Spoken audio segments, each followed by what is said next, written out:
Well, it's time now for our Tuesday Health Report, and joining us is Africa 54 Health correspondent Linord Moudou with a look at cholera in Burundi and a flare-up of Ebola. Linord.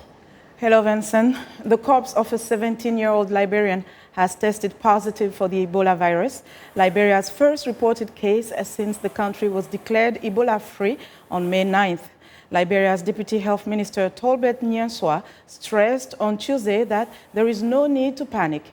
He says the victim has been safely buried and the team tracing the victim's contacts has already begun work. The Associated Press reports the 17-year-old male died on June 24th in Margibi County, far from the borders of Guinea and Sierra Leone, the two other nations hardest hit by the virus. Now, scientists believe they are close to a blood test for pancreatic cancer, one of the hardest tumors to detect and treat. The test, which they describe as a major advance, hunts for tiny spheres of fat that are shed by the cancers. Early results are published in the journal Nature showed the test was 100% accurate.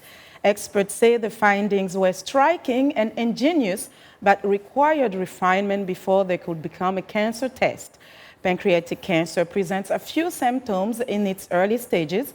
By the time people become unwell, the cancer has often spread around the body and become virtually untreatable. Now, the World Health Organization says the insecticide Linord causes cancer in humans. Linord is an ingredient in some head lice and scabies treatments used in some countries, including China and India. A specialist panel of the International Agency for Research on Cancer found sufficient evidence to link the chemical to a cancer called non-Hodgkin's lymphoma. The evidence on Linord and cancer was largely based on studies among agricultural workers that showed a consistent, approximately 50% increase in risk. Linord is already banned in the European Union and the United States. Cholera is raging across the border in Tanzania to Burundian refugees. Refugees have fled to the neighboring country due to rising insecurity and political violence in Burundi. Repeated displacements and migrations across the border has set off a cholera outbreak in Nyanza Lake. Health experts say overcrowding and widespread unsanitary conditions have contributed to the outbreak. However, they say thanks to a quick and experienced response by local health officials, as well as health workers who stepped up cholera awareness, and with support from UNICEF, the outbreak was quickly stemmed. For the first time, local health officials, supported by UNICEF, employed SMS technology to track and monitor new cholera cases in real time. Dr. Dorothée Ntakirutimana is a UNICEF health officer. UNICEF had just supported the Ministry of Public Health and fight against AIDS around the introduction of an innovative Rapid Pro system for monitoring and real-time reporting of cholera cases.